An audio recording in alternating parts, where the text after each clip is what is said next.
देवता ध्यो नमः यहाँ गच्छ यहाँ ते सुप्रतिष्ठो भव मम पूजा विग्रहणार्थम अक्षत पुष्पाणि समर्पयामि नमस्करो नमो नमस्ते प्रतिप्रभाय श्रीश्वेतहाराय सुमंगलाय सुपातहस्ताय जटासनाय जलाधिनाथाय नमो नमस्ते। बोलिए अपाम पतये वरुणाय नमः अपाम पतये वरुणाय नमः अपाम पतये वरुणाय नमः। एक चम्मच जल थाली में गिरा दीजिए वहां पे प्राणायाम गौतम कार्यक्रम शांति भोजवाएगा हाथ थाली में गिरा दीजिए। अब आप 33 कोटि देवताओं का और देवियों का आपका आवाहन समझ हो गया है। इनका पंचोपचार पूजन होगा। पूजन आप बिल्कुल विधान से विधि से करना है। अब उसके बाद जो हमारे पितृ हैं जो हमारे पूर्वज हैं तो 7 पीढ़ी 21 कुल में जो भी आपके वंशज होंगे पूरे भारत में 21 कुल में पूरा आ जाते हैं। 7 पीढ़ी में जो आपके स्टेट लेवल में जो होते हैं 7 पीढ़ी में पूरा तो जैसे आप देखिए अकोला में जो होंगे 10-5 पीढ़ी तक यही पूरा गुजरात राजस्थान यही बीच में है।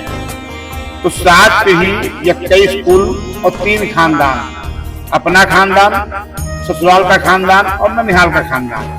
ये तीनों में कोई भी व्यक्ति ध्यान देना, जो मैं बोलूंगा उस पर ध्यान दोहराना। ऐसा कुछ हुआ है तो उसको जरूर ध्यान करना। ये 7 पीढ़ी 21 कुल 3 खानदान में कोई भी व्यक्ति पेट से गिर करके सर्पदार या नदी में डूब गए, एक्सीडेंट हो गया, बिजली लगने से मेरे ढेर खाते मेरे फांसी लगा के मेरे या आग लगा के मेरे, या कोई बच्चा पेट में एक्सपायर होगा, कोई जन्म लेने के बाद एक्सपायर हुआ, जिसकी आत्मा प्रेत योनि, ब्रह्म योनि, भूत योनि, पिशाचिनी योनि, जिन्न योनि में वर्षों से बात कर रही है और वो आत्मा दुआ करती है कि हमारे कुल खानदान में कोई एक ऐसा बालक जन्म ले जो पितृ तर्पण करके हमको इस योनि से मुक्ति कराए। तो आज आप उस सारे पितृओं को जो पितृ 7 पीढ़ी 21 कुल 3 खानदान में अकाल मृत्यु से शरीर छोड़े थे, जिसकी आत्मा प्रेत योनि, ब्रह्म योनि, भूत योनि, पिशाचिनी योनि में वास कर रही है, आज वो सारे आत्माओं को उस योनि से मुक्ति करा करके काशी गया गयाधर विधि कर्म को करके विष्णु पद प्राप्ति का विधि करने जा रहा हूँ। तो जब हम कोई विधि करने जाते हैं तो हमारे जीवन में 3 ऋण होता है हमारे ऊपर। 3 ऋण हमारे ऊपर है। वो 3 ऋण जब तक हम पूरा नहीं करेंगे तब तक हमको इस शरीर की जो अंदर आत्मा है वो परमात्मा तक तो नहीं पहुंच सकती है। इस शरीर के आत्मा को परमात्मा तक पहुंचने के लिए 3 ऋण से हमको मुक्ति लेना होता है। तो पहला ऋण होता है देव ऋण। हमारे हिंदू धर्म में लोग 60 साल तक कमाते हैं, 65 साल तक कमाते हैं, उसके बाद में बेटे घुमाए तो घुमाए नहीं, जमीन को बेच करके, घर को बेच करके चारों धाम करते हैं। चारों धाम की यात्रा करेंगे, गया जाएंगे, काशी जाएंगे, जगन्नाथपुरी, केदारनाथपुरी, बद्रीनाथ, यमुनोत्री, गंगोत्री, प्रयाग, सुरप्रयाग, विष्णुप्रयाग, रुद्रप्रयाग, हरिद्वार, ऋषिकेश, के बाद जगन्नाथपुरी, रामेश्वरम, कन्याकुमारी, मीनाक्षी देवी, बाला तिरुपति, फिर उसके बाद में द्वारिका, मूल द्वारिका, भेड़ द्वारिका, सोमनाथ, ऐसे चारों धाम की यात्रा करते हैं। और चारों धाम की यात्रा पूरा होने के बाद में श्रीमद् भागवत सप्ताह पारायण सुनते हैं। और सप्ताह पारायण सुनने के बाद ब्राह्मण का भोजन, कन्याओं को भोजन देने के बाद देव ऋण से मुक्ति मिलती है। देव ऋण के लिए आज के 70-80 साल पहले बुजुर्ग लोग जो होते थे, जब वो एकदम चलने लायक मजबूर हो जाएं तब वो गठरी लाद करके गांव में 10-10, 15-15 आदमी केदारनाथ जाते थे। उनका एक ध्येय था कि जाते मांगते जाते थे, वहां जाके हिमालय में गल जाते थे।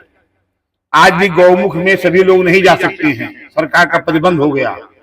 डॉक्टरी होगा, आपकी 45 के नीचे उम्र है, सब कुछ सही है तो आपको गौमुख तक जाने देंगे, नहीं तो गौमुख तो नहीं जाने देते हैं, क्योंकि वहां काफी माइनस है। तो पहले के जो हमारे पूर्वज थे वो लास्ट में देव ऋण मुक्ति के लिए देव ऋण में ही जाके समाप्त हो जाते थे। तो वो 60 के बाद में 2-4-10 बुढ़े जो गांव में रहते थे, सब पूरा व्यवस्था करके दल कमंडल लेकर के मांगते हुए, याचना करते हुए केदारनाथ, बद्रीनाथ, यमुनोत्री, गंगोत्री, प्रयाग, सोमप्रयाग, विष्णुप्रयाग, रुद्रप्रयाग, तो 20 आदमी में 2-4-5 तो वहीं रह जाते थे, वापस आते ही नहीं थे। तो आज आपके घर में, आपके 7 पीढ़ी, 21 कुल, 3 खानदान में जो व्यक्ति देव ऋण से उऋण नहीं हुआ, देव ऋण से वंचित रह गया, यानी बाप के रहते हुए चल बसा, अकाल मृत्यु से चल बसा और देव ऋण उसका पूरा नहीं हुआ, तो देव ऋण से वंचित रह गया, तो उसकी आत्मा को मोक्ष कभी नहीं होता। आज वो सारे आत्माओं को आप मोक्ष कराएंगे। पहले देव ऋण, पहले उसको गंगा, जमुना, कावेरी, कृष्णा, गोदावरी, नर्मदा से स्नान होगा, त्रिवेणी संगम, अयोध्या, केदारनाथ, बद्रीनाथ, यमोत्री, गंगोत्री, सभी तीर्थों का जल इसमें समावेश है। सबका स्नान करा करके, इनका पूरा घी की बत्ती जला करके स्वर्ग में स्थान दे करके और इनको देव ऋण से मुक्ति कराना है।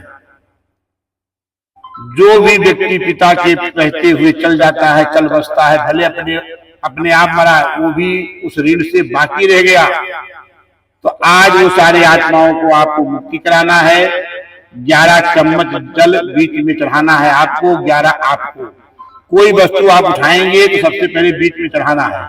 बीच का जो स्थान है वो आपके घर का है, तो आप चढ़ाएंगे तो दादा परदादा बिरदादा का, 7 पीढ़ी का, और आप बोलेंगे तस्मे सुधा, तस्मे सुधा, तस्मे सुधा। ये चढ़ाएंगे तो जो सासू पर सासू, दुस्सासू को, और ये बोलेंगे तस्से सुधा, तस्से सुधा, तस्से सुधा। बीच वाले में जो भी सामान आएगा पहले बीच में चढ़ेगा, आप तस्से बोलेंगे और आप तस्मे बोलेंगे। 11 चम्मच जल चढ़ाइए बीच में, आप भी हो 11 चम्मच जल चढ़ाइए।